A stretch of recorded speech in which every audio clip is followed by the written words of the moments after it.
what songwriter did you kind of resonate most with when you were growing up? That's a good question.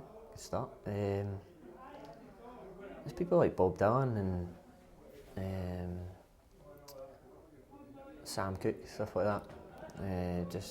I'd probably say they two were quite big influences. Um, Certainly with lyrics, but then obviously with like the music comes the Beatles, uh, Faces, Rod Stewart and stuff like that. When you first started off making music, were you trying to like emulate a lot of the songwriters you admired growing up, or? Um, the weird thing is that like my favourite music's kind of like soul music, so it's like, but I'm never going to be like a proper soul singer. So not really in that respect, but you definitely certainly take wee bits off people, and try and emulate that to your own stuff. But Can you hear a lot of soul music influence in the stuff you make then? Can you see how that kind of fades in, or?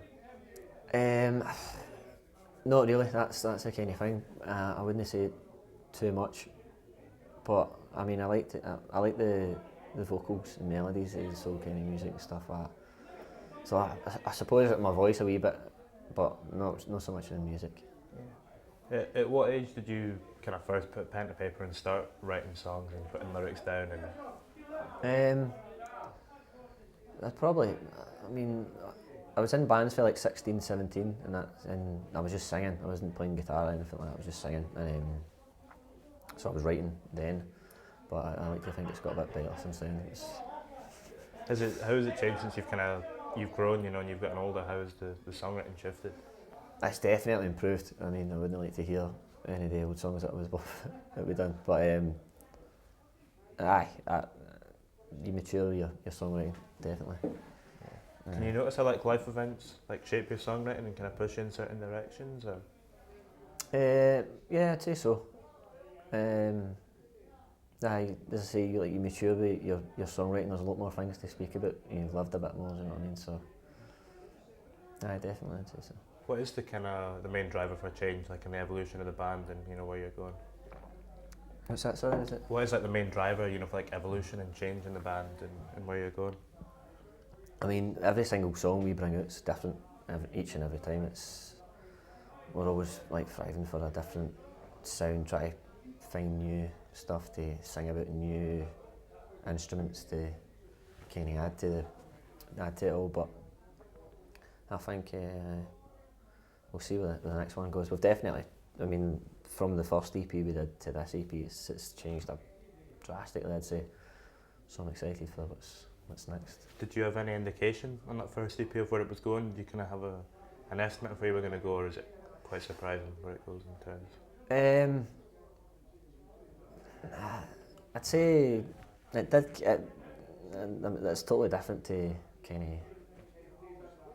compare. I wouldn't say we were heading towards this direction, but after the first EP, we released a couple of singles and they had a bit more of a dancey feel, I'd say, like Firewater and Warpaint. So I suppose in a way it's quite hard when you're writing the songs to see. You don't realise where you're going with it. So only the listener that can see that kind of thing. Yeah. Did you notice a change in gigs when you started kind of bringing out those dancier songs and like the way audiences were reacting to it? Yeah, definitely. Especially in Firewater. As soon as that synth kicks in, it kicks off a wee bit at the end. So, definitely. Adding the synth because there was no synth in the first EP. Once that started getting added down on that's the direction we need to go, sort of thing. Why did you bring that into the band? Where did that idea come from to bring the synth in? Dan, he was playing the keys and I'm sure he had a synth, or he was planning on getting one. And I just realised we can do so much with this. And it's when they take it out now. Yeah. To take it back to lyrics as well, we kind of started off with, how important is it for you to be honest in your songwriting? Oh, that's the main thing for me, like lyrics. If you're not honest, then who's going to believe you? Do you know what I mean? You don't want to bullshit your audience. It's massive. Obviously, music's just as important, but I focus mostly on the lyrics. In that that sense as well, kind of continuing on from that, what kind of like values and virtues do you like look for most in your bandmates? Like on stage, like Just in general, what's like kind of most important to have in a bandmate? Like what kind of values? I suppose just loads of bringing the energy along to practices and on stage. When you're performing on stage, if you're just standing there, it's not the crowd. You feed off the crowd and they feed off you. It's a give take thing. So, just loads of energy. That's what you want. Enthusiasm. I know you've spoken about before as well that between you guys in the band that there's quite like a wide range of influences, like separated amongst you. What kind of brought you together, and what did you first bond over then? If you had quite disparate influences. I suppose we all like the same music, but we also like a lot of different stuff. We all have different favourite bands or whatever. But we can all appreciate what we all like, so I just love the music, kind of brings you together on it. Does that feed into it in the studio as well? Like kind of those different influences, that almost like creative tension between the different members? Yeah, definitely. It's good when got a good producer as well that's pushing you in the studio. Yeah. And you just got to be open-minded, really. Do the songs typically change quite a lot in the studio, or? Yeah, some of them do, some don't.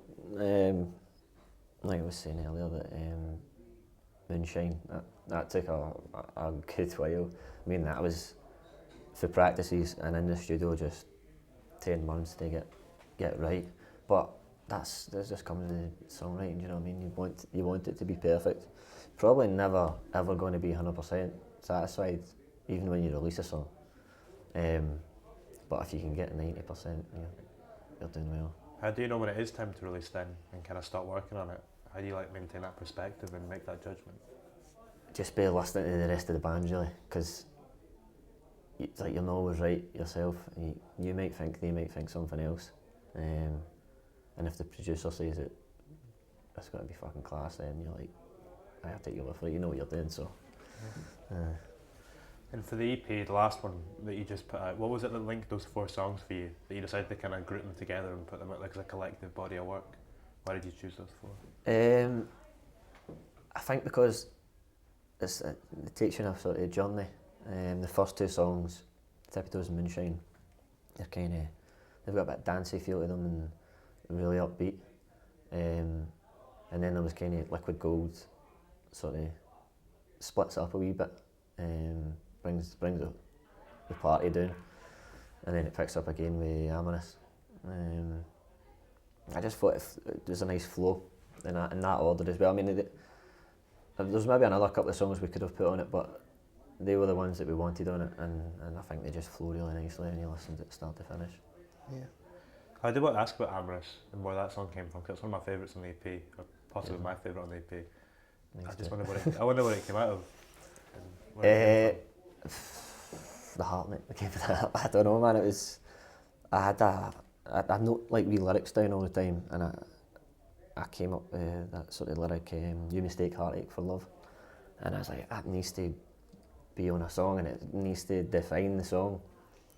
And then so I just kind of just worked on something around that, taking it to the boys, and they loved it, and then taking it into the studio. And I mean that was a bit different as well. We changed a wee bit that in the studio.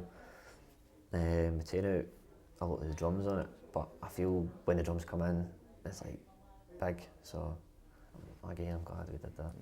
How often are you noting down wee bits? How often are you noting down like wee bits of lyrics and all the time. If I've not got my notepad on me, I'll write it in the drafts on my phone. I'll just if I hear a conversation, somebody speaking, and they say something I like the sound of, I'm taking that. So you're constantly listening out for stuff? You've got to be, I think. I mean, sometimes somebody could be talking away to you and you're just not listening, you're trying to listen to somebody else's conversation, try and write songs in your head type thing. What are you looking for from what they're saying?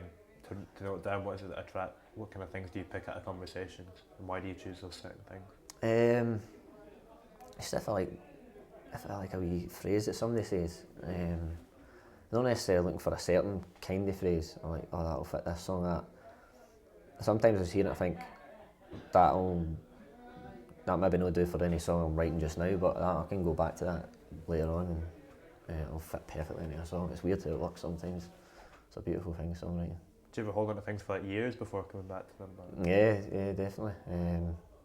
You forget about them as well, and then sometimes you're struggling to get a certain lyric down in a song.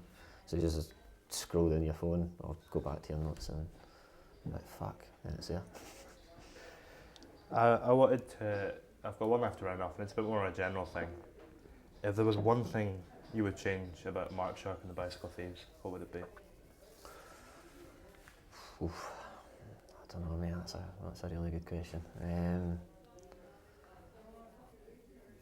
I probably we should demo more. We don't demo songs enough.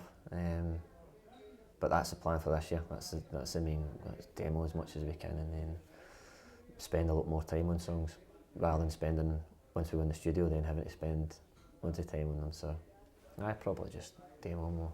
Do you quite often like set out goals for like stuff you want to achieve? Yeah, we just had a meeting yesterday about all that kind of stuff. Plan out the year. I mean, it doesn't have to be like a strict plan, but you set yourselves certain goals and. It's nice to have like a framework to kind of. Exactly. And just a blueprint just to head towards. Is that something you've always done, or was that something that kind of came out of the band? Just with the band, really. I mean, you obviously you have in your head the sort of venues and that you'd like to play. Like, but you want to play King Tut's, and then we've done that. We can take that off. Yeah. St Luke's, we can take that off. And Barrowlands, that's still to be ticked off. I've played the Barrowlands. Me and Darren played the acoustic set there, but we'd like to, do our own show there. We spotted Lewis in it. Yeah, but. What's the most important lesson you've learned while being a musician and working in music? Definitely learn to take other people's opinion, I'd say. Because when you're kind of tunnel vision, you know what you want to do, but sometimes you need to just appreciate, whether it's the band members or whether it's the producer or even just the fans that come to the gigs. The songs are all for them anyway, so if you're not getting a good vibe off a song that you play live, then you're like, no, we don't do that. They're dancing about. Let's stick to that kind of stuff.